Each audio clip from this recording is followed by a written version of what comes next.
Dave, what can you tell us? Yeah, that's right. You'll hear from the superintendent in Oak Park schools in just a moment. You know, we see the headlines over and over, a shooting at this school or threats of violence at other schools. We've been covering this all throughout the metro region over the last few months now. There is funding that's going to help provide more police protection to keep students and staff safe, but is it enough? Well, it depends on the district leaders you talk with.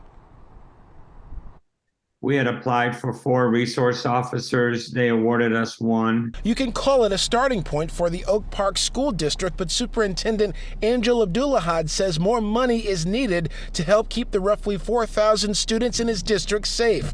Oak Park is among 195 school districts, intermediate school districts, and public school academies that will be getting nearly $25 million to hire nearly 200 school resource officers for the next 3 years, according to a release sent out by Governor Gretchen Whitmer's office Tuesday. On that piece on its own yields very little dividend. However, they also awarded us some mental health supports, and we also applied for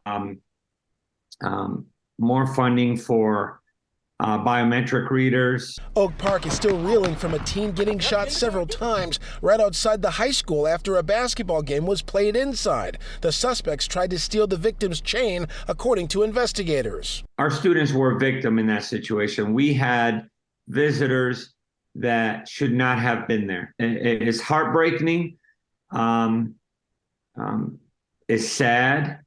And we had to change the way we allow visitors in, and we have to explain to parents that we have to be stricter now because of the behavior of the few. And I believe you're going to start seeing that not just in our district, but throughout the community. The increases in school violence, including the deadly rampage at Oxford High School more than a year ago, along with threats that turn out to be bogus, no doubt on the minds of the panel made up of educators and police who awarded the grants, giving priority to schools without officers on patrol and schools from towns with lower enrollment and less total funding. The money administered by the State Police Grants and Community Services Division will cover salaries, benefits, and training of school officers. Each locality has to put up a 50% match. However, we do need more resources. We need more funding in educating our parents, providing resources to our parents. I've not seen a lot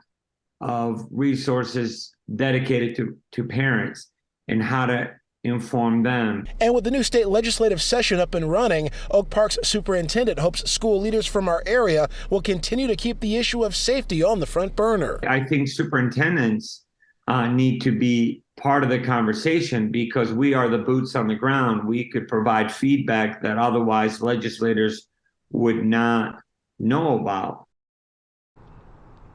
The governor's office also highlighting recent investments to hire more mental health staffers. And remember, it's the police departments that have to investigate these threats and respond. And many police departments say they're simply stretched thin when it comes to staffing. That's another issue. They're looking for funding from Lansing as well. We'll follow that conversation as it continues. Reporting live, Dave Kinchin, Fox 2 News. Yeah, Dave, all these officers can only do their part, but it's interesting that mental health piece, that counselor piece, is so critical too. What the officers can't detect, these counselors can often do that, and it can mean the difference between a suspicious student being found or not. Yeah, and it really points to the angle of early intervention and even getting parents involved wherever they can be. All of the resources that can be thrown at this issue. That's what school district leaders and state officials are really trying to do, it looks like here. Yeah, we all know there's more than one solution, and hopefully this has many pieces working together to help. Dave Kinchin for us live. Good stuff. Thank you.